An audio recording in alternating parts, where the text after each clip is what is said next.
Hello, everybody. Welcome to the Buckeye Weekly Podcast. I am Tony Gerdeman here, as always, with Tom. Tom, how's it going? Well, Tony, you and I got to spend the weekend in lovely State College, Pennsylvania, watching one of the Big Ten's football coaches coach a football game in a way that only he uniquely could. And I thought, well, certainly this will be the most James Franklin coaching game we watch all week long. And then, Tony, we got to watch Sharon Moore work the replay process. And hoo boy. The choices were made, Tony. Choices were made. I don't know if he worked the replay process or the replay process worked him, Tom. I think you may have gotten that backwards, but we will definitely get into that. Sharon Moore making arguably the worst replay challenge I've ever seen in a game of college football over the many, many decades plus of replay challenges. So Michigan welcomes in Oregon, the number one Oregon Ducks, and the Ducks waddle away with a 38-17 win in a game that I never had any expectation that Michigan was going to win. I don't know how many times you'd have to play this game for Michigan to win this game. They're clearly not equipped offensively, defensively right now, coaching-wise, to win this game. That being said, it was 31-17 in the fourth quarter with Michigan driving and in the red zone to make it a one-score game with enough time to get a stop and then get the ball back. Didn't work out that way. They failed on fourth down, which we'll get into that coaching decision as well on what they decided to do with that fourth down. So I say all of that to say, Tom, there was no way Michigan was ever going to win this, but they were 12 yards away from being in a one-score game in the fourth quarter against the number one team in the nation. So I think for the Ohio State fans listening and watching this, they should see this and see, like, Michigan is capable, but then also see this and see, like, okay, Oregon is vulnerable as well. I think there's some concern, there's some interest, but overall, I don't know how Michigan was really that close. I don't know that it was actually that close. And then when Oregon needed a score at the end, they just went down and got it. Yeah, it reminded me a little bit, not exactly, but a little bit of the Ohio State-Nebraska game where once Ohio State was really kind of pushed, they just went boom, boom, boom, boom, right down the field. Oregon, when they needed, when they had a chance to put the game away, they were able to kind of put the game away at the end. But if you score touchdowns on 4 of your first 5 drives of the game, that kind of tells me, that sort of level sets for me. And just watching the Michigan offense, I mean, I don't think we're going to say any new words. We might say them in a slightly different order today, but the issues with the Michigan offense are the same as they have been pretty much all season. There were some moments of competence from the Michigan offense. There were a couple, there was even one Davis Warren throw that I went, oh, wow, that's a nice throw.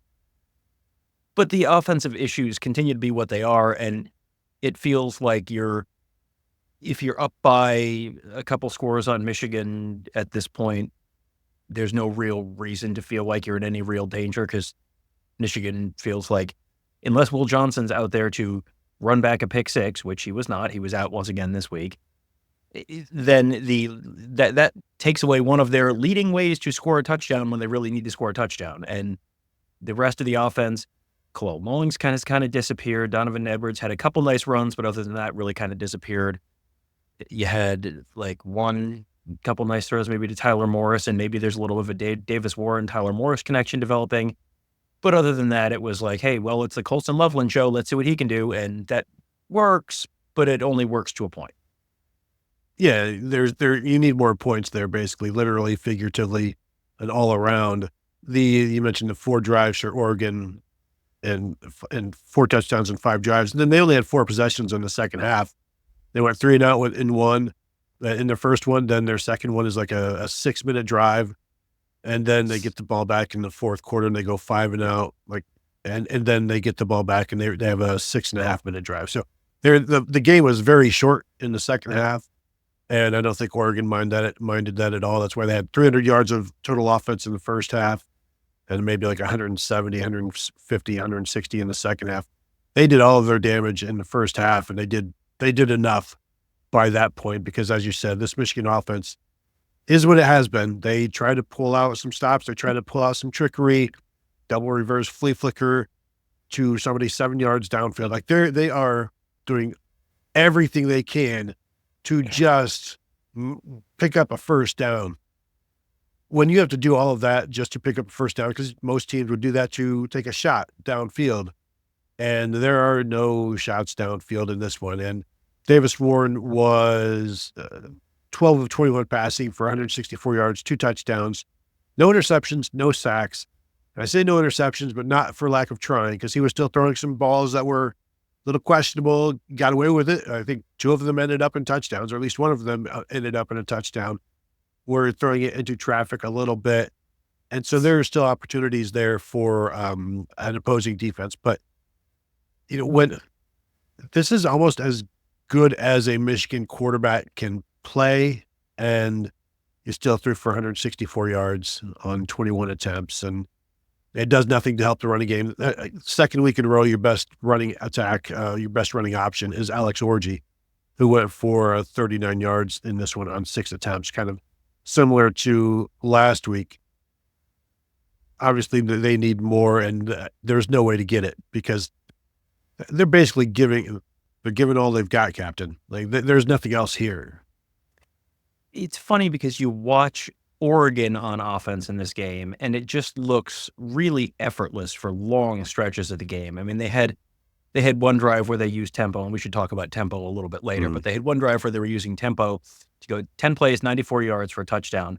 And the gains were 5, 5, 5, 11, 15, 8, 1, 38, 6. That's it. That's the drive. Boom, boom, boom, boom. Just 5 yards over and over, unless it's 10, unless it's 15, unless it's 38.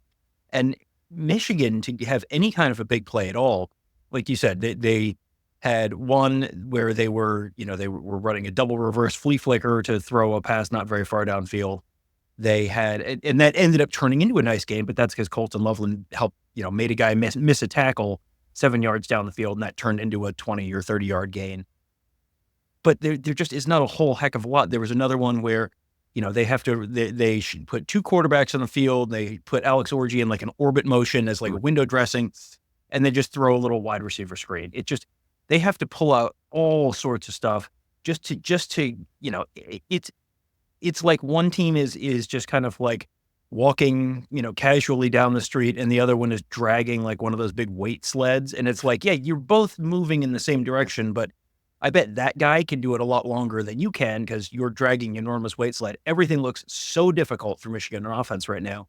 And it's like they have like individual pieces and parts of an offense. It's not like a whole cohesive offense. It's not an orchestra. It's like, well, we've got a bassoon player. His name is Alex Orji, and he can do this one thing. It's like Moneyball. Like, okay, we have a quarterback. His name is Alex Orji. He's a pretty good runner. His only flaw is he cannot throw the football at all, ever, at any time.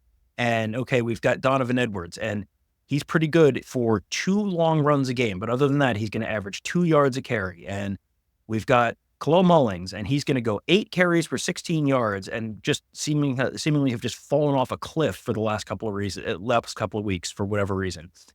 And we have a tight end. He's great.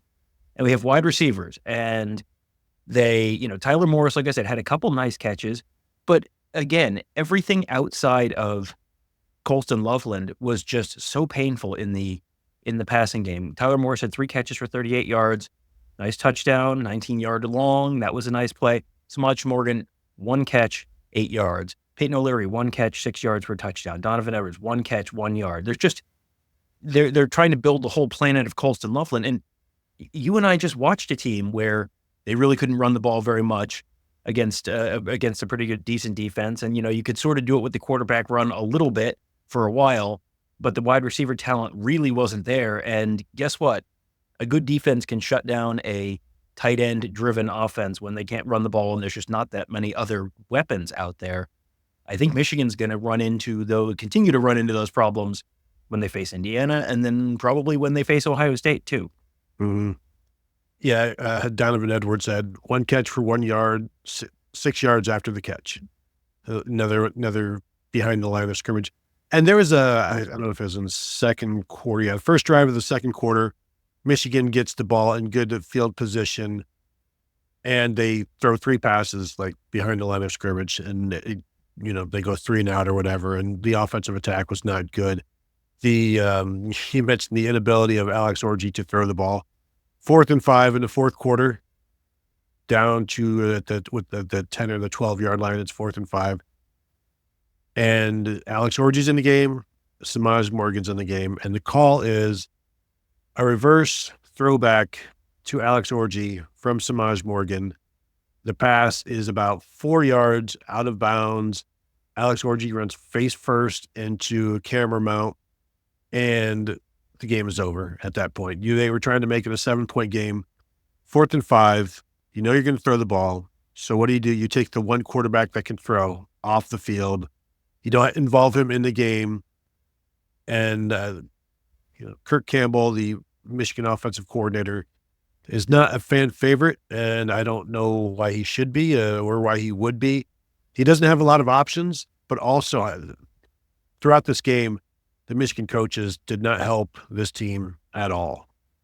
No, they didn't. And I think Kirk Campbell is a chef who is being asked to cook without having any real ingredients. It's like, well, I have licorice extract and liquid smoke and some caramels and a chicken breast. And, well, what can I whip up with this? Like, well, you don't need to be, if you're a great chef, maybe that would help, but you might also have an ingredients problem. And I think Michigan is at a point where they have a talent problem, but they also have a coaching problem, because the offense, you brought up the drive where they had 3 passes behind the line of scrimmage. When they got the ball in decent field position, it was like, okay, maybe they can turn the game around here.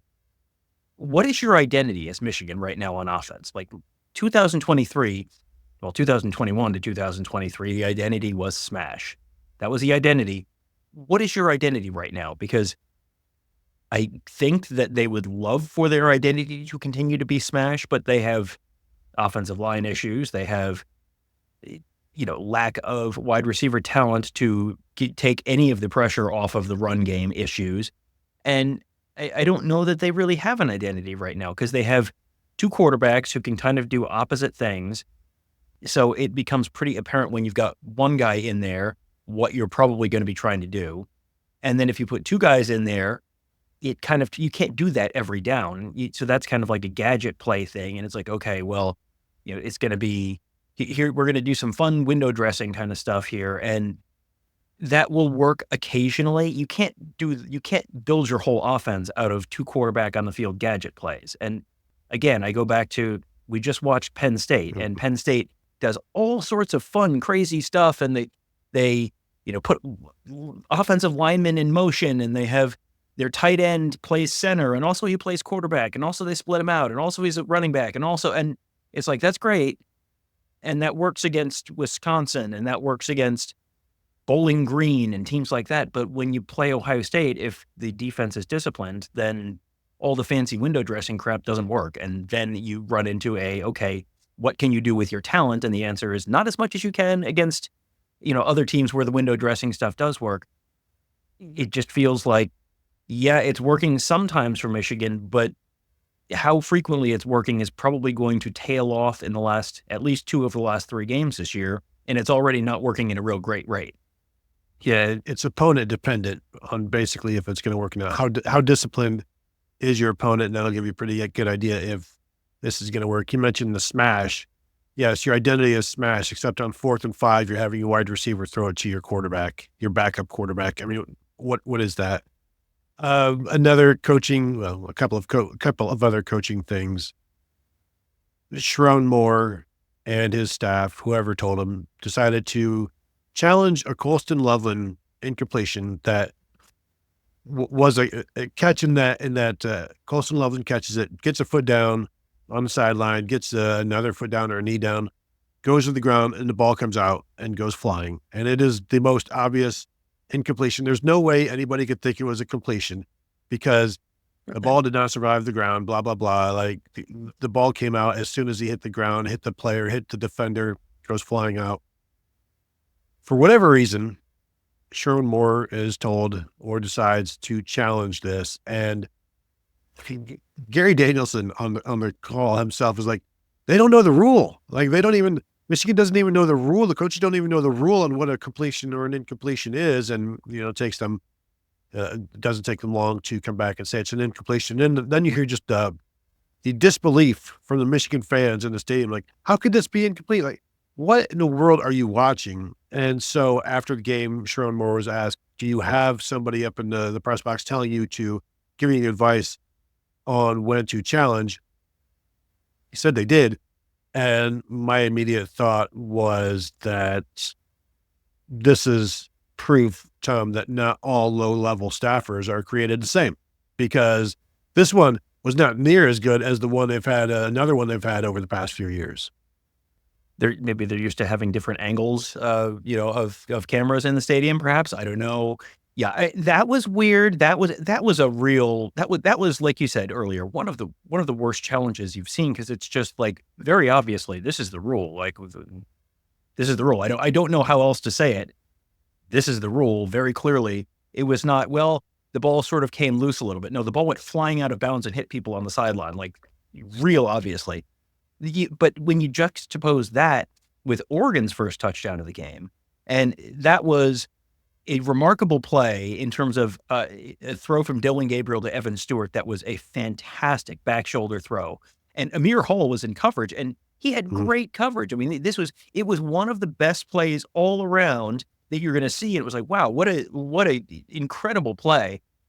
And then there's a replay where the ball's loose and hits the ground. And now that's should be on the Big Ten officiating crew to buzz that down and have that looked at, because they're supposed to do that with every scoring play, but they didn't do it.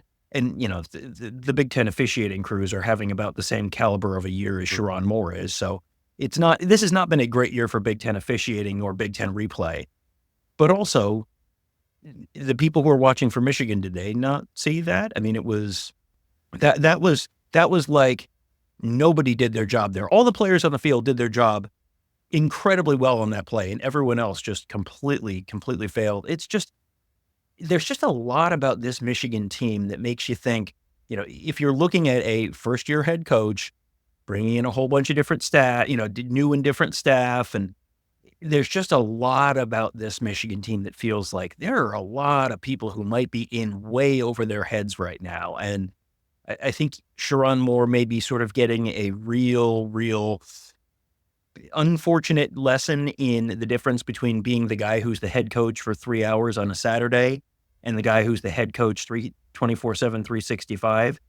Those are not the same job. That was still Jim Harbaugh's program last year. Sherrone Moore was just the guy who was, pushing the smash button and crying and cursing on TV after the game. That's a different job than having to run the program, having to make the hires, having to, establish the identity.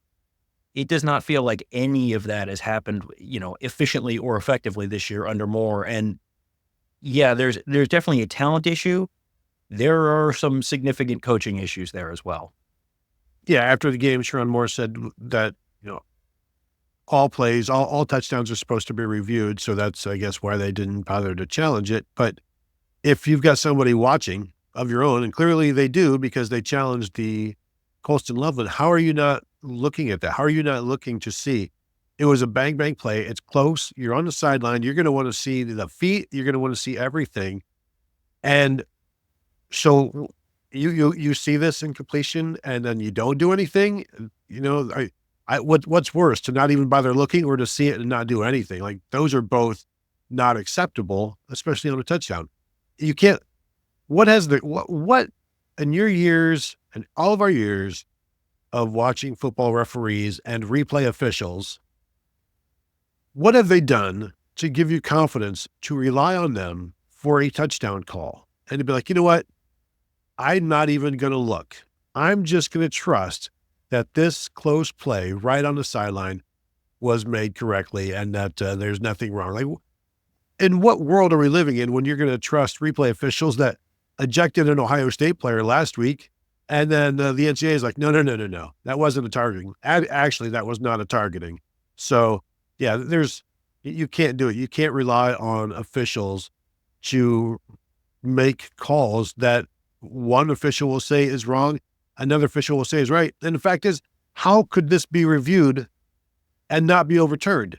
So clearly, not all scores are being looked at because this one could not have possibly been looked at and not overturned. So I'd like an answer from the Big Ten on that one. I know what they're supposed to do. There's no way in hell they did it on this one. Not a chance. No. There've just been a bunch of. I think there's issues with that new replay center because they've had. It feels like I have not done a study on this, and I don't know how you would really quantify this. It just feels like there've been more issues this year for whatever reason with replay and just stuff not getting called correctly.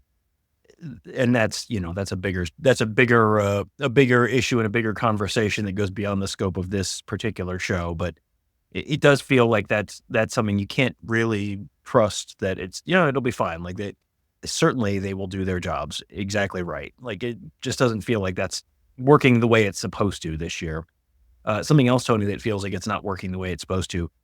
Remember when Michigan had a really good offensive line? Feels like that's probably not the case anymore. It's been bad, and it continues to, they can't run the ball with any kind of consistency. They had, I saw Andrew Gentry was announced out for the season. Evan Link is still at right tackle, and that just, there was one play where he got pushed right into Davis Warren and knocked the ball out of Davis Warren's hand. I mean, there are substantial offensive line issues, and it feels like, Ohio State, covering Ohio State, obviously, we are familiar with offensive line issues. We have seen offensive line issues. It feels like Ohio State has kind of figured out a way to work around their offensive line issues. And, they got it figured out. They went on the road with their third left tackle of the season, and it was fine. Like they found a way to work around it. I think part of that is Chip Kelly, Ryan Day. You've got some better offensive minds than Michigan has on its staff. You also just have substantially better talent on the Ohio State offense. I mean, you go through the Ohio State offense, and I will spot you tight end. I will spot you pick any, I'll even say 2 offensive line positions. You can pick any 2 offensive line positions, and we can say, sure, you can give Michigan a push or a win there. I think I'm taking every Ohio State running back over Michigan running backs. I'm taking Will Howard over anyone in the Michigan quarterback room. I'm taking probably at least the top 4 Ohio State wide receivers over anyone in the Michigan wide receiver room. It just feels like there are problems and there are no solutions right now for Michigan on offense, just because they're limited in so many different ways that there's not a workaround, I don't think. No, we've seen them play, I think, 4 tackles now so far this year. And right guard Giovanni El-Hadi was getting just taken into the backfield by Derek Harmon, who we saw Ohio State try to deal with him against Oregon. He's very good, former Michigan State defensive tackle. This is not a great matchup for Michigan in this one. And they took advantage of the Michigan offensive line all over the place. They just don't get any push. And sometimes they can stalemate, but there's no push. And I don't know that there's going to be any coming soon. Now, there are no fixes. I don't know that there's not enough young talent, and not that you can even rely on the young talent just yet. It's the offensive line. That's not what it's necessarily there for. So you have to hope that these guys that are coming back get better, and that the second and third year players in the depth become 4th and 5th year players that are able to play next year. And then they're going to go to the portal again, because they do it every year, looking for at least one starter, and they might need more starters, but everybody's looking for more starters. So, good luck with that. The other side of the ball for Michigan, I just wanted to continue the conversation about coaching malpractice, because there was one drive where I think Michigan had 10 guys on the field, and they had to, I think, call a timeout. And then a few plays later, they got flagged for having too many men on the field, while 2 guys are trying to run off the field after a substitution that Oregon didn't make a substitution on. Like, if you're going to try to substitute defense against Oregon and they have not substituted anybody, you need to be better planned than they were, and not jogging off the field like Michigan did when they got flagged for that. So not a good look for the defense and the coordination there, Wake Martindale, who has also not been a fan favorite this year. I thought Oregon did a really good job protecting Dylan Gabriel. Tackles did well, and he's so crafty at avoiding. He's not always going to get out of situations, but he's got a really good feel and an ability to get away from a Josiah Stewart or Derek Moore coming after him. So he's tough to bring down, but I thought the offensive line did a pretty good job as well in this one for Oregon. Yeah, Oregon ran 71 plays. Michigan got 3 tackles for loss during the course of the game. And that's Oregon has a pretty good offensive line. Oregon has pretty good skill talent, and Dylan Gabriel is pretty good at this point first of all, he has seen every possible pass rush and combination and twist and stunt that you possibly could throw at him, and coverage combination over the course of his 74 years of college football. But he's also you see him just kind of like make a little move just to avoid the rush. We've seen that from Will Howard this year to a certain degree as well. It's a little like J.J. McCarthy. He wasn't necessarily going to run for 90 yards on you, but he could just sort of take that little half step or slide a little bit to make you miss and buy himself a little bit of extra time. So this is not a completely unique thing for Michigan, but Michigan was supposed to have a interior defensive line that you just simply could not run on. Mm-hmm. And you've seen those guys kind of wear down over the course of the year. And Jordan James, 23 carries, 117 yards, average of 5.1. Dylan Gabriel only ran it 3 times, but had that 23-yard touchdown run. But they never really got close to getting him. And I think the only time that I saw anyone get a real good hit on him, they called Josiah Stewart for a roughing the passer call, I think, which I thought was a little soft, but it just feels like they're calling those more at this point. There was just no answer for the Michigan defense. And I think we do need to mention no Will Johnson, no Jair Hill. So you're missing your top 2 corners. For a defense, obviously any defense that's missing its top 2 corners is going to suffer a little bit. Oregon lost its top receiver, Tez Johnson, very early in the game. He came back out in a sling in street clothes, so he may be out for a while, which is not great news for Oregon. But Michigan this is just not a team that has a lot of depth. This was a team that they've got these like 5 guys who are really good on defense. Well, now, a couple of them are out. A couple of them are getting kind of worn down. It just feels like everything's sort of sliding in the same direction. Did you see the quote from Sharon Moore after the game about, the motivation for this team at this point? They're 5-4 on the year. Did you see the quote about the motivation? No. Mm-hmm. I'm going to read it to you. You tell me how motivated they sound. Quote, "The motivation is that you're at Michigan, that you wear the winged helmet, that you have the block M on your chest, and you got to play against really good teams the rest of the way. So these guys have a lot of pride. No one's more disappointed about the losses than these kids and these coaches, so they're going to continue to fight." I want to run through a brick wall right now. Was it Colston Loveland last week or so that said their motivation now is to ruin other people's seasons, which is, like, good luck. So far, not successful, but that's where they are right now. And sure, they'd love to, but they're not well enough equipped in this one, offensively or defensively. I mean, and just a couple of other things, real quick things.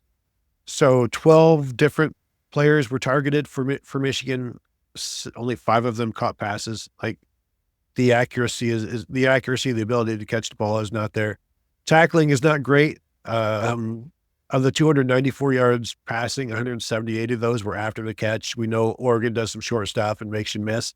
And that was without their best make you miss guy in Tez Johnson, basically. So there's motivation. How motivated is Will Johnson to come back? We've talked about that for the last few weeks. Like, what is his thought process right now?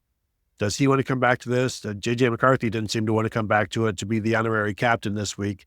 Can't entirely blame him, because I think he at least knew what this is going to look like. So overall, and then special teams. Let's not leave the special teams out of this, because they also got flagged for having a defender over the center, which prolonged a drive and led to, I believe, a field goal.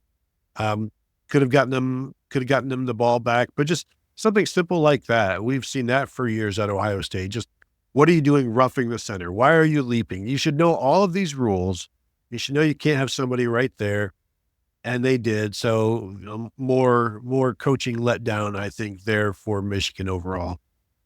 Yep, I had that on my list as well. It's 4th and 4, and Oregon comes out with a wacky punt formation. And if you're the guy who's next to the center, you have literally one job: do not line up over the center, do not hit the center. Like, it's just, this is basic stuff that everyone who plays high school football should know. And you line up right over the center, and you just hand them 5 yards on 4th and 4. You're not good enough to make these kinds of mistakes. This is, Ohio State can make mistakes. Ohio State can throw a pick six and still beat Penn State. Like, you can make those kinds of mistakes if you have a talent advantage. Michigan is not good enough to do that against good opponents. Michigan's not good enough to do that against mediocre opponents this year. And that's just a coaching issue. That's it. Like, it's not like that was a really complicated trick play that Oregon was running that, okay, well, we're going to have a guy snap the ball this time, and we're going to trick them into lining up directly over him and getting a first down. No, that was just a really basic mistake. Looking ahead, Tony, in a 13-point underdog against Indiana, the implied line is about 30-17, thereabouts.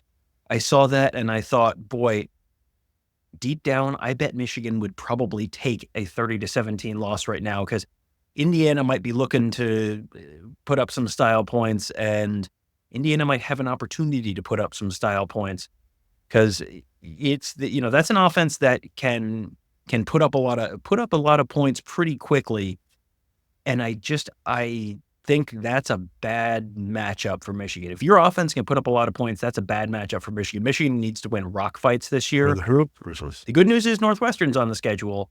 They have an opportunity to win a rock fight against Northwestern, but boy, Indiana and Ohio State feel like the kind of teams that, if Will Johnson is not back, that might be a very bad time.